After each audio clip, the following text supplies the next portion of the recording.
Akola pattern हा अकोला शहरानं राज्याला दिला। अकोला पॅटर्नमुळे 18 पगड जातीतल्या व्यक्तींना सत्तेपर्यंत जाण्याची संधी मिळाली। मग हा पॅटर्न जो आहे तो यशस्वी का होऊ शकला नाही? काय कारण वाटतात तुम्हाला याची? माजी खासदार बाळासाहेब आंबेडकरांनी हा जो पॅटर्न सुरू केला आहे याला काही राज्यामध्ये फारसा यश कुठे आलं नाही।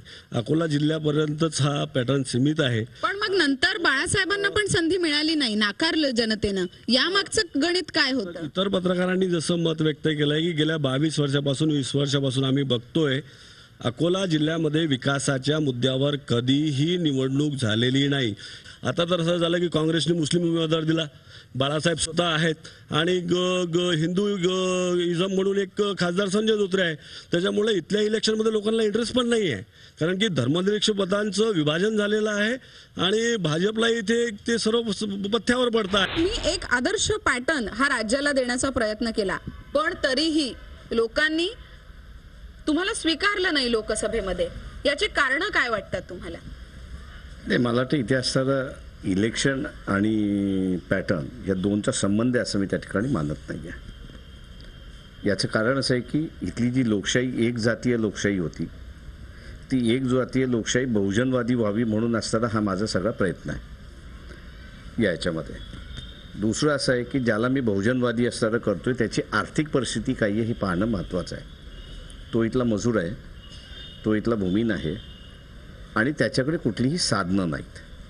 त्याच्यामुळे त्याला दाबणं असणारं फार सहजासहजी इथल्या असणाऱ्या व्यवस्थेमध्ये प्रस्थापित झालेले आहेत त्यांना असणारं सहज त्याला दाबणं शक्य असतं।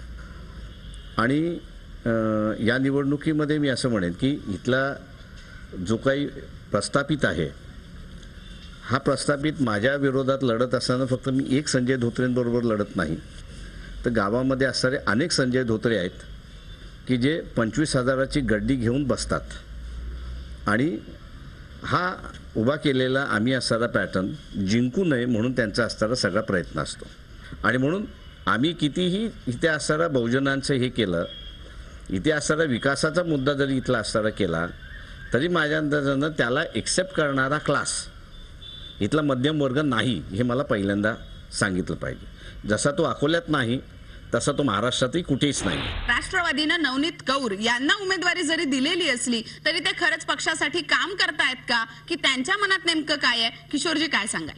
मी शहरामध्ये काम करतोय, मी राष्ट्रवादीचा एक पैक आहे, परंतु उमेदवारी देत असताना मला सुद्धा विचारात घ्यायला हवं होतं, आम्हाला सुद्धा विचारात घ्यायला हवं होतं की जे सध्या पक्षाचेही सदस्य नाही, आमच्या पक्षाचे सदस्य नाही, केवळ एक ग्लॅमर घेऊन यायचं आणि शहराला काय समजायचं, इथल्या मतदारांना काय समजायचं की आम्ही काहीतरी वेगळं टप्पूपणा करायचा आणि ते लोकप्रतिनिधी म्हणून यायचं, हे आम्हाला चालणार नाही। म्हणून तुमचा जो प्रश्न आहे की मी राष्ट्रवादी सोबत आहे का, मी माननीय शरद पवार साहेबांच्या विचारांसोबत आहे, शरद पवारांसाहेबांसोबत आहे, परंतु राष्ट्रवादीचं काम करत असताना जर उमेदवारी जी लोकांना जनसामान्य चालणारी जर उमेदवारी दिल्या गेली असती तर निश्चितपणे राष्ट्रवादी काँग्रेसचा खासदार या ठिकाणी राहिला असता। हे आवर्जून या ठिकाणी तुम्ही राष्ट्रवादीच्या उमेदवाराचा आता पराभव होणार हे मान्य करताय का?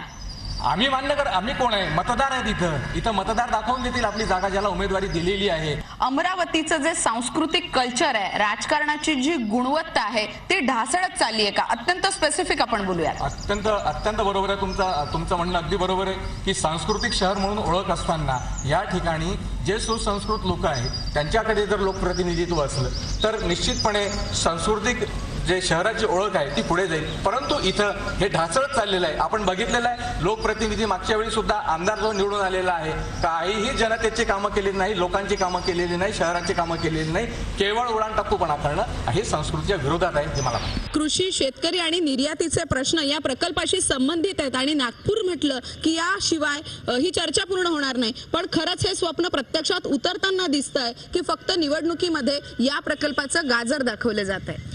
नाही, या मिहान या प्रकल्पाचं दोन्ही पार्टींनी गाजर केलेलं आहे। इथे सगळ्या इंडस्ट्रीजला जमीन दिलेली आहे, पण मी तुम्हाला सांगतो 24 मार्च रोजी मिहान प्रकल्प पूर्ण ब्लॅकआउट झालेला आहे। तिथे बिलकुल वीज उपस्थित नाही आहे। अभिजित इंडस्ट्रीजला त्यांनी कॅप्टिव्ह पॉवर प्लांट दिलेला, तो कॅप्टिव्ह पॉवर प्लांट बंद होऊन 3 महिने झाले। जनरेटर सेटवर वीज दिली, ती बंद होऊन आज 2 दिवस झाले, 3 दिवस झाले। ते मिहानचे प्रतिनिधी तिथे मुख्यमंत्र्यांना भेटायला गेले, आजपर्यंत मिहानमध्ये वीज नाही आहे। आणि अशा परिस्थितीमध्ये या विद्यमान खासदारांना किंवा मुख्यमंत्र्यांना वोट मागण्याचा काय अधिकार आहे? नागपूर करता त्यांनी काय केलं? तर मिहान करता जेव्हा वोट मागतात तेव्हा मिहानमध्ये वीजच नाही आज। ही परिस्थिती झालेली आहे, हजारो लोक बेरोजगार व्हायला आलेले आहेत। हे वस्तुस्थिती आहे की मिहान हे 2002मध्ये सुरू झाले, 12 वर्ष झाले काहीच झाले नाही. हे म्हणजे हार्श रिॲलिटी आहे. आणि मला असं वाटतं की या संपूर्ण पार्श्वभूमीवर जर आपण त्या निवडणूक बघितली की दोन मेजर पार्टी आहे काँग्रेस आणि BJP, त्यांच्यात जे व्हिजन डॉक्युमेंट आहे ते आताही मला असं वाटतं की कोणी बघितलं नाही आहे. त्यांचे काही व्हिजन डॉक्युमेंट नाही आहे की नागपूरसाठी ते काय करणार आहे, मिहान हे टेकअप घेणार की नाही, मेट्रो हे टेकअप करणार की नाही, कोणताही त्यांच्याकडे आज व्हिजन डॉक्युमेंट नाही आहे. आजही शिक्षणासाठी विदर्भातल्या विद्यार्थ्यांना नागपूर सोडून जावं लागतं. इवन इथे एम्प्लॉयमेंट अवेलेबल नाही आहे, त्याच्यासाठी त्यांना बाहेर जावं लागतं. आणि नागपूरचा विकास होतो आहे, कुठे विकास तो. नंतर 1983 साली इथे गोसेखुर्द म्हणून प्रोजेक्ट आणण्यात आला होता. तेव्हा त्याची किंमत होती, म्हणजे जो प्रोजेक्टचं बजेट होतं ते 374 कोटीचं होतं. आज ते 17,000 कोटीवर गेलं. बरोबर आहे. 32 वर्ष झाले तो प्रोजेक्ट अजूनही कंप्लीट नाही आहे. आणि जेव्हा की इथे फार त्याची गरज आहे. आज विदर्भात सगळ्यात जास्त शेतकरी आत्महत्या करतात आहे. कोणाला त्याची थोडीही लाज नाही वाटत आहे आणि शर्मेची बाब आहे आपल्यासाठी. आणि अजून एक गोष्ट, नागपूर एक असं शहर आहे जिथे 6 खासदार आहेत. आणि असं असतानाही 6 खासदार ज्या शहरात राहतात त्या शहराची ही दुर्दशा ही अतिशय लाजेची बाब आहे. मग ही जबाबदारी नेमकी कुणाची वाटते तुम्हाला? हे बघा, जे रुलिंग पार्टी आहे त्यांची पहिली जबाबदारी आहे, कारण 10 वर्षापासून काँग्रेस सत्तेत आहे. मिहान प्रोजेक्ट त्यांच्याच काळातला आहे. गोसेखुर्द प्रोजेक्ट त्यांनीच आणलेला आहे. याच्यात थोडीही प्रगती नाही आहे. आता 70,000 कोटीचा त्यांनी हे झालेलं आहे, भ्रष्टाचार झालेला आहे. त्याचंही प्रकरण विरोधी पक्षांनी नेलं, आम्हाला न्यावं लागलं कोर्टात. टोलला विरोध केला आहे, बरोबर आहे. आज या क्षणाला टोल घेतला जातो की नाही? पटतंय? आता अनिसभाई म्हणाले की आम्ही तसा प्रस्ताव दिलेला आहे. वस्तुस्थिती काय आहे? तिथं टोल वसुली केली जाते आणि त्यांच्या तिथले जे कर्मचारी टोल वसुली करणारे ते दादागिरीने रंगदारीने ते टोल वसुली करतात. यांच्या नेत्यांची जर गाडी जाते तर ते गाडी फ्रीमध्ये चालली जाते, पण स्थानिक लोकांची जर तिथे गाडी जाते तर त्या लोकांनी दादागिरी करून त्यांच्याकडून टोल वसुली करतात. अनिसभाई, तुम्ही कार्यक्रमामध्ये जाहीर करणार आहात का की टोल घेणं या क्षणापासून थांबणार आहे? रामटेक के क्षेत्र को यहाँ पे रहने वाले स्थानिक किसानों को टोल लेने के लिए मना किया है और इसका विरोध मुकुल वासनिक जी ने ऑस्कर जी के पास में किया है और कोई भी किसी को भी टोल देने की जरूरत नहीं है. यहाँ पे टोल लेना मना किया गया है और ये बात गलत है कि यहाँ का कोई आदमी टोल दे रहा है. मैडम बोला. अगर मना किया गया है, अनिस भाई बोल रहे तो लेते क्यों हैं? यासाठी बंद होणार नाही की टोलचे ठेके सर्व या नेत्यांच्या नातेवाईकांना देण्यात आलेले आहे. उदाहरणार्थ चंद्रपूरचा जो टोल नाका आहे, चंद्रपूर रोडवरचा, तो किशोर कनेरेच्या नावाने, किशोर कनेरे छगन भुजबळचे जवळीक आहेत म्हणून टोलचे कधीचे ठेके बंद होणार नाही हे कितीतरी सांगतील. आणि सेना म्हणा किंवा तुम्ही UPA म्हणा किंवा NDA म्हणा, हे एकाच नाण्याच्या 2 बाजू आहेत. म्हणून मला म्हणायचं की हे टोलचे कधी बंद होणार हे आश्वासन आहेत फक्त निवडणुकीपुरते.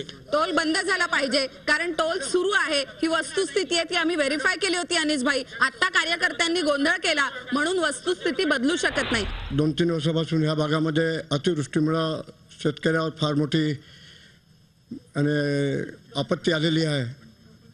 आणि 2 वर्षापूर्वी शेतकऱ्यावर जो आपत्ती आली होती, अतिवृष्टीमुळे धान्याचं फार मोठं नुकसान झालेलं होतं.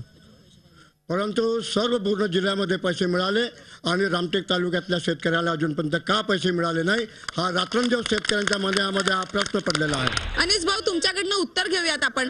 मुख्यमंत्री जी ने आचार संहिता लगने के बाद में भी इस इलाके के अंदर में लगभग 4,000 करोड़ रुपए बांटने की घोषणा कर दी है. तहसीलदार और इससे केंद्र सरकार की 2 टीम आ गई, केंद्र सरकार की 2 टीम आ गई, इंस्पेक्शन करने का काम शुरू हो गया है.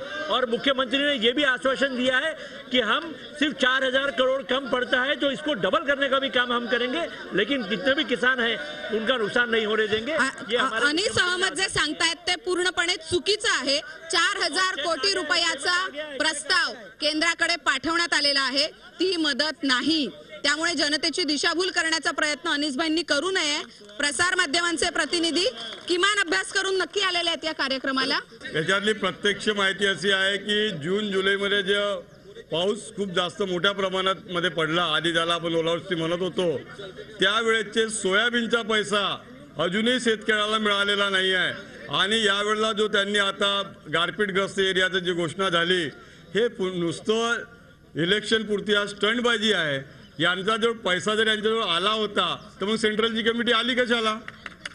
मग सेंट्रलची कमिटी येणे म्हणजे काय? ते येतात, मग सर्वे करतात, रिपोर्ट देतात आणि त्याच्यानंतर पैसा येतात. तो पैसा चेक पहिले आला आणि कमिटी नंतर येऊन राहिले. ह्या शासनाने नवीन नियम बनवला का आता? नाही, आणि बोलायला काय अर्थ आहे? महत्वाचं म्हणजे चुकीचं आहे, जी कमिटी एकही आली पैसा होती आलेला नाहीये. त्या कमिटीनं शेताच्या बाजूला फक्त फेरफटका मारला. झी मीडियानं त्याचं वृत्तांकन केलं होतं. अनिस भाई, खूप अपेक्षा आहेत. चुकीची माहिती शेतकऱ्यांपर्यंत जाता कामा नये. त्यांना मदत मिळाली पाहिजे, तर जनता कौल देणार आहे. यामध्ये पहिला मुद्दा होता सिंचनाचा, दुसरा मुद्दा होता बावनथडी प्रकल्पाचा आणि तिसरा रोजगारांचा. पत्रकार असं करायचं. सिंचनाच्या सोयी झाल्या हे निश्चित आहे, प्रफुल्लबाईंनी केलेल्या आहेत, पण त्या सिंचनातून येणारी समृद्धी भंडारा गोंदिया जिल्ह्यामध्ये प्रकर्षाने जाणवत नाही. तर प्रकर्षाने जाणवली असती तर GDP आणि ह्युमन डेव्हलपमेंट इंडेक्स याच्यामध्ये भंडारा गोंदिया जिल्हा हा खालून 3ऱ्या-4थ्या नंबरवर राहिला नसता. ही त्यातली महत्त्वाची आहे. आणि धनंजय दलालांनी सांगितलं किंवा विकलांगांना हे दिलं, ही सर्व लिपापोती करणे असं आमच्या ग्रामीण स्थानिक भाषेत म्हणतात. हे लिपापोती करणे आहे. त्याचं इकॉनॉमिक एम्पॉवरमेंट काय झालं, त्याचं आर्थिक उन्नयन झालं का, हा महत्त्वाचा प्रश्न आहे. आणि या प्रश्नाचं उत्तर आपण जेव्हा पाहतो तेव्हा आर्थिक उन्नयन सामान्य माणसाचं झालेलं दिसत नाही. रोजगार मेळाव्याचं यांनी उदाहरण सांगितलं की रोजगार मेळावा घेतला, निश्चित स्वागतार्ह आहे, खूप चांगला आहे. ते याचे बॉस आहेत म्हणजे मिनिस्टर म्हणून. पण जे लोक त्या रोजगार मेळाव्यात आले, त्या रोजगार मेळाव्यात आलेल्या लोकांपैकी किती लोकांना नोकऱ्या मिळाल्या हे यांच्या पक्षातर्फे किंवा याच्यातर्फे अधिकृतपणे कोणीही सांगितलेलं नाही. मी प्रेस म्हणून सुद्धा मला सुद्धा माहिती नाही की किती लोकांना रोजगार मिळालेले आहेत. प्रफुल्ल पटेल या जिल्ह्यातून 4दा निवडून आले. देशातले श्रीमंत मंत्री झाले.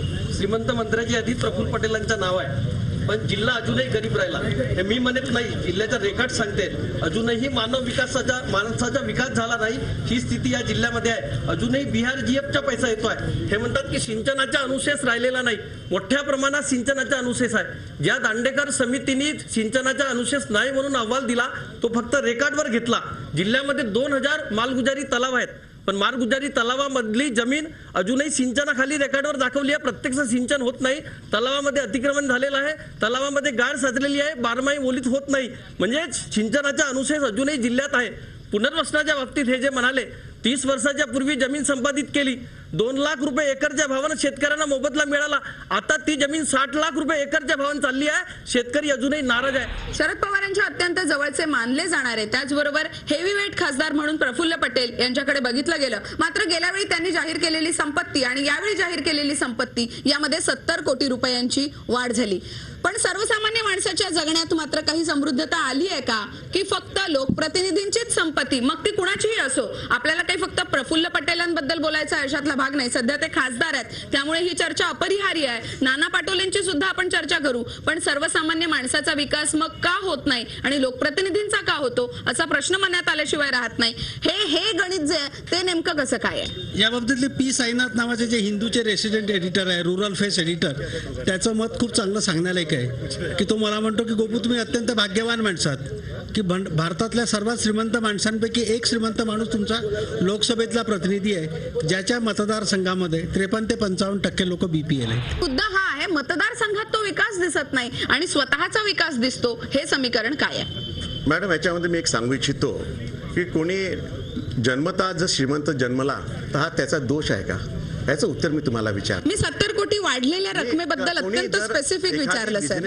त्यांनी स्वतःच्या मेहनतीने पैसे कमवलेले आहेत ते, आणि म्हणून त्याची प्रॉपर्टी वाढलेली आहे. राहुल गांधी जी यवतमाल जिले के एक छोटे से देहात में आए थे. एक कलावती नाम की महिला, एक काश्तकार की विधवा महिला थी वो. उसके घर पर आकर राहुल जी ने उसे जो मदद की थी 15, 20, 25 लाख जो भी दिया था. तो मेरा कांग्रेस से और राहुल गांधी जी से यही सवाल है कि विदर्भ में ऐसे सैकड़ों काश्तकारों की विधवाएं हैं, क्या राहुल जी को और कांग्रेस को वो विधवाएं नजर नहीं है? तुम्ही काय समजता की आत्महत्या शेतकरी करतो म्हणजे केवळ कर्जबाजारीपणा करतो? चूक आहे, ही तुमची चूक आहे. अनेक कौटुंबिक कला आहेत, अनेक गरिबी आहेत, अनेक कारण आहेत. ही शेतकऱ्याची क्रूर चेष्टा म्हणायला हवी. अपवादात्मकरित्या शेतकरी आत्महत्या करत असेल, पण शेतकऱ्याला जेवढं नाडलं गेलं तेवढं आजपर्यंत कुणालाही नाडलं गेलं नाही. हरिभाऊ, शेतकऱ्यांनी आत्महत्या इतर कारणांमुळे केली असेल असं म्हणणं साफ चुकीचं आहे. अपवादात्मक परिस्थितीत हे यवतमाळ जिल्ह्याला तुम्ही बदनाम केलेला आहे. का तुम्ही असं करता? आत्महत्याला सरकार दोषी नाही, मी 100% सांगतो. नाही. मॅडम, मला अतिशय या ठिकाणी सांगावंसं वाटतं की हरिभाऊंनी शेतकऱ्यांच्या बाबतीत जे स्टेटमेंट केलं आता इथे, ते अतिशय अत्यंत वाईट असं स्टेटमेंट केलेलं आहे. त्यांनी खरंच जाहीर माफी मागितली पाहिजे. आपण विचारून घेऊ परत एकदा. यापूर्वी आपण विचारलं, हरिभाऊ तुम्ही माफी मागणार आहात की नाही? बोला बोला हरिभाऊ, बोला हरिभाऊ. एक मिनिट, माझं आहे का? माफी मागतो. या शहरामध्ये सर्वसामान्यांच्या घरकुलासंदर्भात गेल्या 25 वर्षामध्ये भाडं आणि सिडको सोडून घरकुलाची एकही योजना राबवण्यात आलेली नाही. आणि शिक्षणाच्या बाबतीमध्ये शिक्षणाचा पूर्ण व्यापार, शिक्षण आणि घरकुल असं आपलं म्हणणं आहे. इथे भ्रष्टाचाराच्या विरोधामध्ये काम करणारे बाबा करंजकर ज्येष्ठ कार्यकर्ते आहेत. काय आपल्याला सांगायचंय नेमकं, कुणावरती सगळ्यात महत्वाचा आपला आरोप आहे ते सांगा. विकासाच्या कोटी उदाहरणं या ठिकाणी चर्चेला आली. माझा प्रश्न असा आहे की विकासामधले प्रचंड अडथळा असेल तो भ्रष्टाचाराचा आहे. तर या विकासामध्ये भ्रष्टाचाराचं जे कमिशन ठरलेले आहे म्हणून विकास ही जी पद्धत आहे ही बदलली पाहिजे. दुसरी गोष्ट, इथे 15 वर्ष झाले नाशिक विभाग निर्माण झाला, मध्यवर्ती कार्यालय अजून या नाशिकला तयार होत नाहीये. पुण्याला मध्यवर्ती कार्यालय, इथे होत नाही. शेवटचं मी जातोय ते गुरमीत बग्गा यांच्याकडे. अपक्ष नगरसेवक आहेत. गुरमीतजी, आपण बघतोय मोठा भाग हा महापालिका क्षेत्रातल्या लोकसभा मतदारसंघात आहे. अगदी थोडक्यात काय वाटतं आपल्याला, सगळ्यांकडून काय अपेक्षा आहेत सर्वसामान्य नाशिककरांच्या वतीने? ही शेवटची प्रतिक्रिया आपली.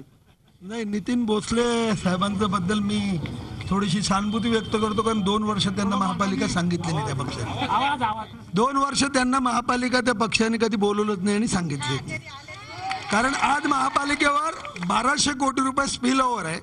केंद्र शासनाकडनं आलेल्या पैशातून जवाहरलाल नेहरू पुनरुत्थान 16,000 घरं मंजुरी असताना 5,000 घरं सुद्धा पूर्ण होऊ शकत नाही. महापालिकेच्या सिंहस्थातनं आलेल्या पैशातनं प्रायोरिटी ठरवण्याच्या ऐवजी रोडमध्ये काय मिळेल म्हणून रोडची कामं आधी सुरू झाली आणि मूलभूत सुविधा ज्या आहेत त्या झाल्या नाही. निवडून आलेल्या खासदारांना पहिलं एवढं करावं की त्वरित जो केंद्र शासनाचा निधी आहे तो योग्य ठिकाणी खर्च होईल आणि त्याचं ऑडिट होईल. कारण स्थानिक पद्धतीत त्याच्यात जो मोठ्या प्रमाणावर भ्रष्टाचार होतो तो होणार नाही, याकडे लक्ष द्यावं. तो भ्रष्टाचार होणार नाही याकडे लक्ष द्यावं. या नितीन भोसले, आपल्यावर आक्षेप होता, त्याला उत्तर द्या आपण. आमच्याकडे तर सत्ता महापालिकेचे येऊन 2 वर्ष आले. त्याच्या अगोदर जवाहरलाल नेहरू पुनरुत्थान योजनेतून जो काही पैसा आला त्याची घरं कुठं बांधली गेली पाहिजे, तेव्हा ते नगरसेवक होते, तेव्हा मी आमदार नव्हतो. ड्रेनेज पावसाळी महापालिकेत नितीन भोसले जे म्हणतात की 2.5 वर्ष झाले, आपलं 2 वर्ष झाले, महापौराचा काळच 2.5 वर्षाचा असतो. 80% काळ त्याच्या अगोदरची मंजुरी आहे. नक्की आपल्याकडे शेवटचे 2 मिनिटं बाकी आहेत. नितीन भोसले, आपण आक्षेपाला उत्तर द्या. भ्रष्टाचाराच्या बद्दल जयंत जाधव आपल्याला बोलायचंय. आता सगळी कामं अगोदर आहे, काही करता आले नाही. ज्यांनी जे केलं ते यांची पोटदुखी आहे आणि ते सहन करायची यांची मानसिकता नाहीये. 2 वर्ष झाले, अमुकच झालं तमुकच झालं. यांचा पिल्लू कधी जन्माला यायचंय? हे कोणता पिल्लू आहे? मला असं वाटतं भ्रष्टाचाराचा मुद्दा आणि एकूण विकासाच्या बद्दल बाबा करंजकर बग्गाजी या ठिकाणी आहे. डीपी प्लॅन रद्द केला म्हणून स्वतःची पाठ थोपटून घेतली यांनी. आजही डीपी प्लॅन रद्द नाही, मुख्यमंत्र्यांनी परत पाठवला. या सगळ्या नाशिकच्या शेतकऱ्यांच्या जमिनी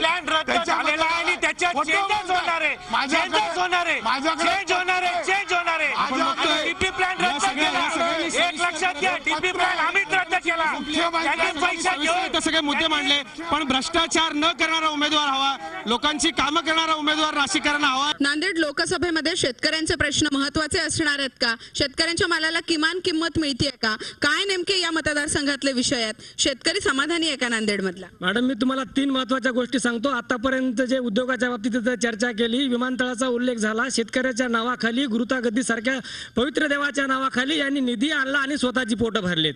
हे सगळे बगलबच्चे आपल्या कामासाठी शेतकऱ्याचा असो कष्टकऱ्याचा असो की देवाचा वापर करायला सोडून झालेत. फॉर एक्झाम्पल तुम्हाला सांगतो, आता प्रचंड प्रमाणामध्ये गारपीट झाली. या गारपीटग्रस्तांना अनेक 1 रुपया मिळालेला नाही. हातपाय खोरून शेतकरी मराठी वेळ आलेली आहे. पश्चिम महाराष्ट्रात फक्त राजू शेट्टी साहेबांमुळे शेतकऱ्याच्या उसाला भाव मिळतोय. त्या ठिकाणी 2500-2600 रुपये भाव आहे आणि या ठिकाणी जिल्ह्याचे नाही मराठवाड्याचे नेते म्हणून घेणारे किंवा त्यांचा उदो करणारे हे 1500, 1700, 2000 पर्यंत भाव दिले तर उदो करतात. नांदेड जिल्ह्यातले कारखाने आहे, अशोक चव्हाणांनी 2000 रुपये प्रति मेट्रिक टन भाव दिलेला आहे. ह्यांनी सांगितलं पश्चिम महाराष्ट्रात 2500-2600. बीडच्या वैजनाथ सहकारी साखर कारखान्याने फक्त 1800 रुपये भाव दिलेला आहे.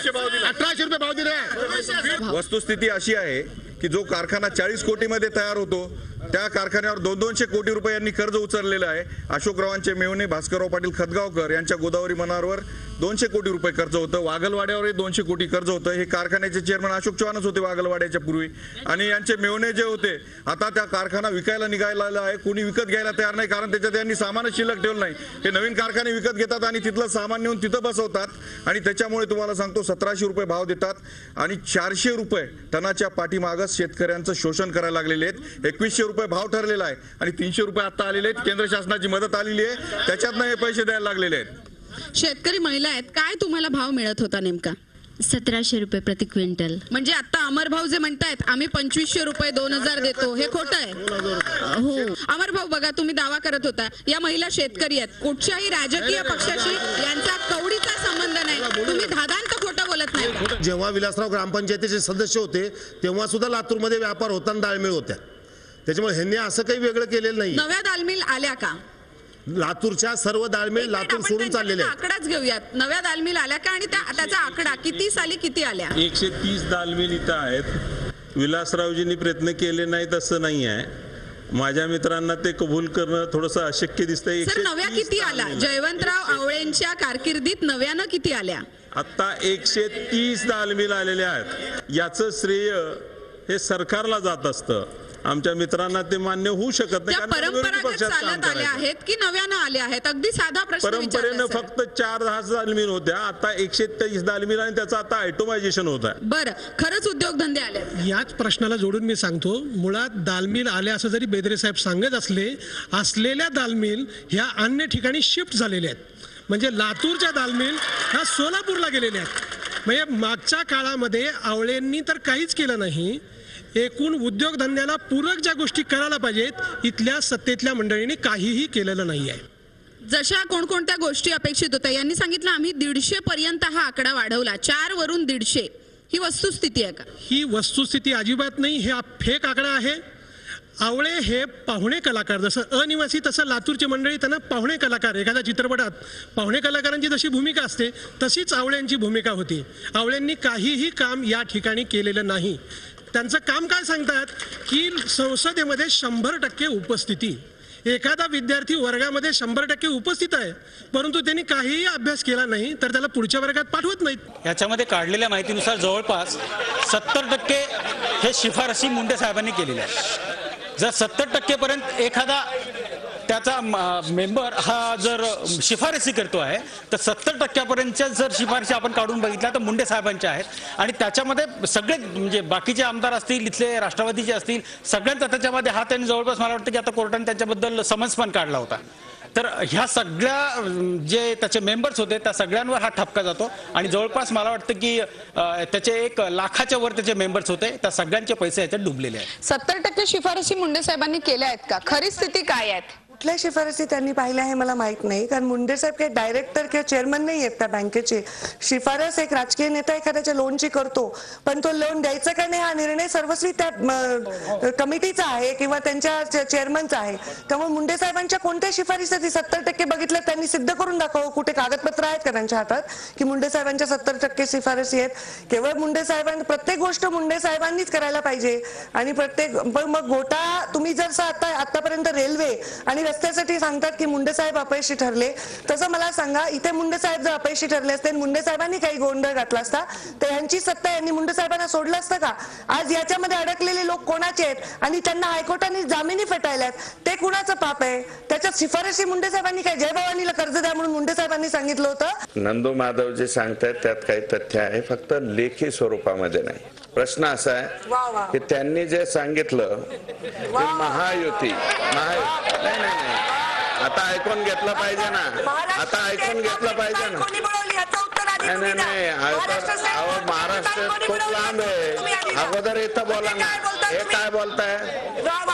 आता मी मध्ये बोललो का? मध्ये का बोलताय? हे बघा, महायुतीची म्हणून ही जी बँक आहे, ही बँक एकत्रितरित्या लढवली गेली होती. बिनविरोध बँकेची निवडणूक झाली इथपर्यंत खरंय. 24 संचालकापैकी 18 म्हणजे फक्त 8 संचालक राष्ट्रवादी काँग्रेसचे होते, बाकी 16 संचालक मुंडे साहेबांच्या बाजूचे होते. मुंडे साहेब सांगतील तोच चेअरमन होत होता. आता जे आपण म्हणाला तेच आहे. मला एक सांगा, यातले जे प्रमुख अटक झालेली आहे ते गोपीनाथ मुंडेंचे कार्यकर्ते होते की नव्हते? मुंडे साहेबांनी कोणती पैसे बुडवले? ज्या संस्थेचे पैसे बुडाले कोट्यावधी रुपयाचा घोटाळा करून त्यांच्या हिनाशाहीन बँकेला, हिनाशाहीन बँकेला 2 कोटी दिले, 5 कोटी चंपावती बँकेला दिले. स्वतः मुंडे साहेब ज्याचे अध्यक्ष आहेत त्या लिंगराज वाळल्याच्या दंत महाविद्यालयाचे 8 कोटी रुपये दिले. 8 कोटी. माननीय संभाजी पवार जे यांचे पार्टनर आहेत, संभाजी पवार, त्यांचा न झालेला कारखाना उभा करायला 12 कोटी यांनी दिले. मला एवढं सुवर्ण पाहिजे, कोर्टाने पण सांगावं की लोन देणं चूक आहे का लोन बुडवणं चूक आहे, याचं उत्तर यांनी द्यावं. मुंडे साहेबांच्या दीनदयाळ कॉलेजला कोण कर्ज दिलंय पण ते कर्ज थकीत नाहीये. मुंडे साहेबांनी ज्यांना ज्यांना कर्ज द्यायला लावले त्यांची इन्स्टॉलमेंट रेग्युलर आहेत आणि कर्ज फेडलं गेलंय. कर्ज बुडवलंय यांच्या कारखान्यांनी आहे, मुंडे साहेबांनी बुडवलेलं नाही. मुंडे साहेबांनी कारखाना काढला तर मुंडे साहेबांनी 22 मेगावॅटचा वीज प्रकल्प आणि इथेनॉल आणि डिस्टिलरी केली आहे. यांनी काय केलंय? कारखान्याला कुलूप लावलंय, शेतकऱ्यांना कर्मचाऱ्यांना. तुमचा मुद्दा मला कळला. मला साधा प्रश्न विचारायचा आहे. हिनाशाही आणि चंपावती या दोनही बँका डबघाईला आल्या होत्या, त्या बंद पडण्याच्या मार्गावर होत्या, त्यांना लोन दिलं आणि त्या यांच्याकडे आहेत. मग तेच मी विचारते की त्याच बँका जगवण्यासाठी मुंडे साहेबांनी कर्ज दिलं म्हणतात. या बँका यांच्या ताब्यात आहेत. तुमच्या ताब्यात आहेत की नाहीत? हिनाशाही आणि चंपावती तुमच्याकडे नाही, त्यांनी कर्ज दिलं, मुंडे साहेबांच्या सांगण्यावर कर्ज दिलं, त्यांनी सांगितलं म्हणून कर्ज दिलं. पुण्यामधनं बाहेर पडणाऱ्या दोन्ही रस्त्यांवर आता टोलच्या दरामध्ये वाढ झाली आहे. म्हणजे मुंबईचा एक्सप्रेसवे आणि साताऱ्याला जाणारा रस्ता. टोलच्या विषयावर एकही पक्ष बोलायला तयार नाही. ज्यांनी टोलवरनं खळखट्याक केलं तेही तोंडाला कुलूप लावून बसलेत. म्हणजे सगळे मॅनेज झाले का काय असा आम्हाला संशय. मनसेकडनं मला याचं उत्तर हवंय. महाराष्ट्र नवनिर्माण सेनेने सर्वप्रथम पहिल्यांदा टोल विषयक आंदोलन केलेलं आहे आणि त्याचा आंदोलनाचा परिणाम म्हणून महाराष्ट्रातले जवळजवळ 8 ते 10 टोल बंद झाले आहेत की ते टोल प्रमाणापेक्षा जास्त वसुली करत होते. आणि त्याच्यामुळे पहिला जो विषय मनसेने घेतलाय तो तडीच नेलेला आहे. पुढच्या लोकसभेच्या निवडणुकीत सुद्धा. पण मग पुण्यातल्या प्रश्नाबद्दल आपण का नाही हा प्रश्न सोडवू शकलात? पुण्याच्या कुठल्या प्रश्नाबद्दल? आता जो वेलणकर सरांनी मुद्दा उपस्थित केला की टोल वाढवण्यात आलेला आहे, तो प्रश्न सोडवण्यात आपण का यशस्वी होऊ शकत नाही?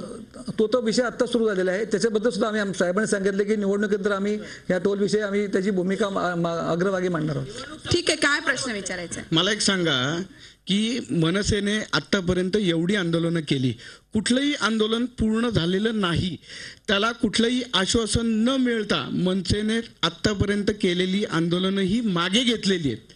त्याचं कारण काय? कुठलंही आंदोलन मनसेने मागे घेतलं नाही ह्याचं तुम्हाला वाटतं. आमचं कुठलंही आंदोलन शेवटपर्यंत तडीच नेलेलं आहे आणि महाराष्ट्रामध्ये टोल बाबत जे आम्ही निर्णय घेतला तो योग्यच होता. अनेक ठिकाणचे टोल नाके बंद झालेले आहेत. ज्या ठिकाणी जे अनधिकृतपणे त्या ठिकाणी टोल घेतला जात होता त्या ठिकाणी तो बंद झाला. पण तुमचा पाहण्याचा दृष्टिकोन वेगळा आहे म्हणून तुम्हाला तसं वाटतं. ठीक आहे, पण पुण्याचा प्रश्न नाही सुटला सर. आपण एक प्रश्न घेऊया त्याला जोडून. याच मुद्द्यावर मला एक प्रश्न विचारायचा आहे की गेले 10 वर्षामध्ये एवढी महागाई, आता या वर्षामध्ये एवढी महागाई झाली, भ्रष्टाचार झाले. मनसेने गेल्या 10 वर्ष, आता या वर्षामध्ये किंवा मनसेचे आता जे इथले उमेदवार आहेत त्यांनी सुद्धा महागाई आणि भ्रष्टाचार याच्या विरुद्ध मनसेने कधी आंदोलन केलं का? जिथं सेटिंग होत नाही तिथं आंदोलन करायचं नाही, मनसेची भूमिका आहे. आमचा असा कुठलाही मुद्दा नाही, कुठलंही सेटिंग नाही. ह्यांना असं वाटतं, त्यांनी ज्या चष्म्यातून पाहतात महाराष्ट्र नवनिर्माण सेनेचा प्रपंच पुणे लोकसभा मतदारसंघात चांगल्या प्रकारचा आहे. भाजपची मंडळी इथे जास्त प्रमाणात आलेली आहेत, त्याच्यामुळे त्यांनी त्या दृष्टिकोनातून ते असं करतायत. ह्या स्थानिक महानगरपालिकेची ही निवडणूक नाहीये, ही लोकसभेची निवडणूक असली. ऐका दादा, ही लोकसभेची निवडणूक आहे हे मला मान्य आहे. मात्र आपण दिलेले प्रतिनिधी, भातावरून शीताची शीतावरून भाताची परीक्षा होते तशी तुमच्या महापालिकेतल्या कामाबद्दल जनता समाधानी असेल तर तुम्हाला जनता मतदान करेल, नाहीतर तुम्हाला का जनता मतदान करेल? नाही, हा आपला निष्कर्ष तुम्हाला योग्य वाटत असेल, परंतु हा योग्य नाहीये. हा राष्ट्रीय प्रश्नांवर नाही, महापालिकेच्या कामकाजावरनं त्या आणि राष्ट्रीय प्रश्नांवर हे फार मोठा मूलभूत धोरणात्मक फरक आहे याच्यामध्ये. आज संपूर्ण 60 वर्षामध्ये आपण जर राष्ट्रीय प्रश्न पाहायला घेतले तर मग सुरेश कलमाडींचा विचार केला तर मग तर म्हणजे कसं काय मतदान करायचं जनतेने? त्याचा प्रश्न येत नाहीये, ते काँग्रेस पक्षात नाही येत आता, आणि त्याप्रमाणे ते हे बघा आरोप सिद्ध झाल्याशिवाय कुणालाही दोषी सांगता येणार नाही. नाही, तिहार वारी करून आले, ते तिहारची वारी करून आले कलमाडी, आणि तुम्ही म्हणताय आरोप सिद्ध. मला असं वाटतं पुण्यामधला मेट्रोचा प्रश्न असेल, रिंग रूटचा प्रश्न असेल, मुळामुठेचं प्रदूषण असेल, हे जनतेच्या दृष्टीनं संवेदनशील प्रश्न आहेत. त्याची उत्तरं शोधण्याचा प्रयत्न जनता करते. टोलच्या बाबतीमध्ये नेमकं काय धोरण असणार आहे? लाटकर, आपल्यापासून आपण सुरुवात करूयात. काय नेमकी भूमिका आहे आपल्या उमेदवाराची टोलच्या प्रश्नाबाबत? आमच्या उमेदवाराची भूमिका, जी कोल्हापूरकर म्हणून अखंड कोल्हापुरात गेली 4 वर्ष टोल देणार नाही हे जे आंदोलन चालू आहे, त्यामध्येच टोल देणार नाही आणि टोलमुक्त कोल्हापूर करणार हेच धोरण आहे. त्या बाबतीत ते स्वतः धनंजय महाडिक सातत्यानं या टोलचं आंदोलन हे निपक्षीय सर्व पक्षीय म्हणून आहे, एक कोल्हापूरकर म्हणून आहे. यात कुठेही पक्षीय कुणाचं काय एकमेकावर कोणाचा आरोप नाही आहे. त्यामुळे ते स्वतः आहेत. उलट मी तर म्हणेन, या सर्व पक्षीय आंदोलन चालू असताना आता आमचे विरोधी उमेदवार संजय मंडलिक अखंड या आंदोलनात कधीच दिसले नाहीत. उलट त्यांचे वडील खासदार या वयात दिसलेले, पण त्यांची व्यक्ती ज्या स्वतः म्हणून जिल्हा परिषद अध्यक्ष म्हणून या टोलच्या आंदोलनात ते कधी दिसले नाहीत. त्यांना या बाबतीत उदासीनता होती. आमचं धोरण आहे टोल मुक्त कोल्हापूरच करणार आहे. नक्की नक्की. बापू, आपलं काय टोलच्या बाबतीत धोरण असणार आहे? थोडक्यात उत्तर. यांच्या हातात सत्ता आहे, पण मला खात्री आहे यांच्या सत्तेनं तो निघणार नाही. आमच्या चळवळीनं मात्र आम्ही तो बदलाय लावू. नक्की आमची चळवळ त्यामध्ये. राजेश क्षीरसागर, आपण कायम दिसला टोलच्या आंदोलनाबद्दल काय आपली भूमिका आहे? आपल्या उमेदवाराची काय भूमिका? मला एक कळत नाही, सर्वपक्षीय आंदोलन म्हणजे काय?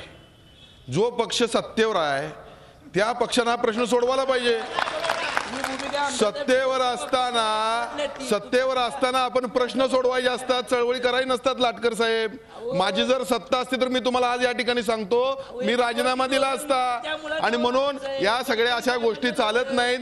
खायचे दात वेगळे, दाखवायचे दात वेगळे, हे चुकीचं आहे. आणि दुसरा महत्वाचा विषय म्हणजे मी आपल्यामध्ये बोलत नाही, मला जरा बोलून द्या. तुम्ही म्हणाला लाटकर साहेब, त्यांचा मुद्दा आपला पूर्ण होऊ देत. लाटकर साहेब, आपला वेळ वाया जातोय कार्यक्रमाचा. लाटकर साहेब, आपला वेळ वाया जातोय.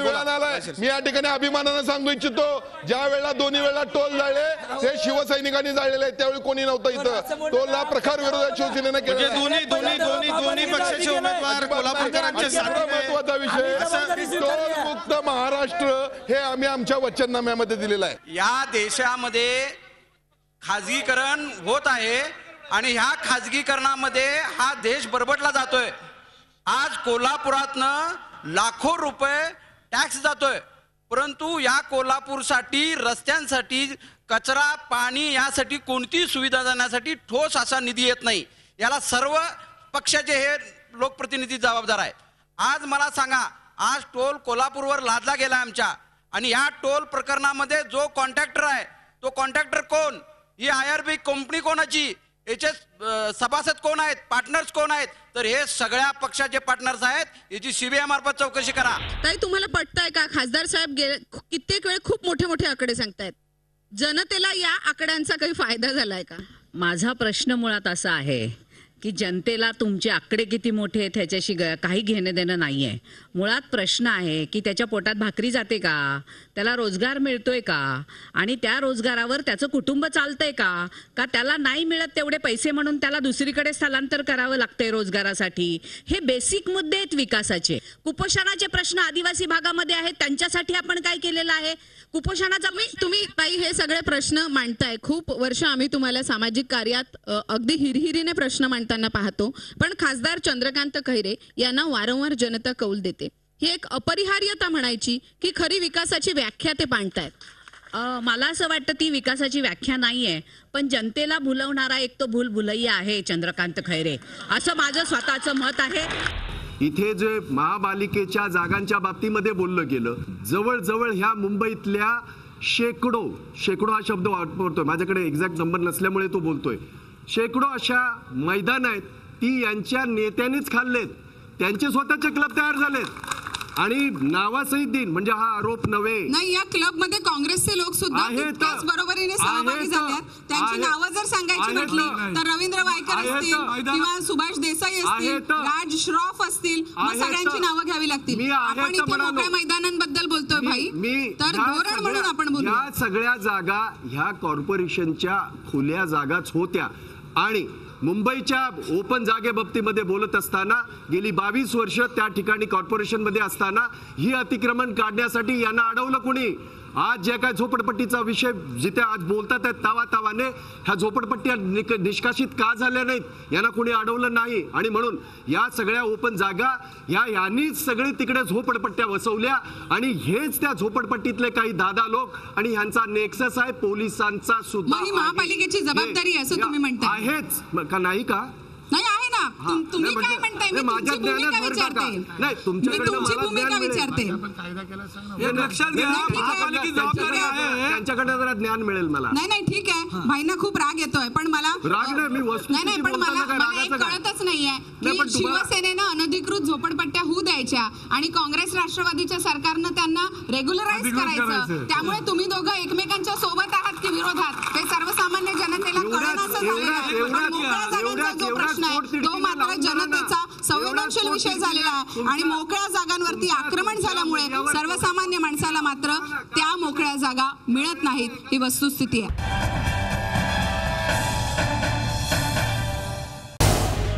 झी 24 तास रहा एक पाऊल पुढे.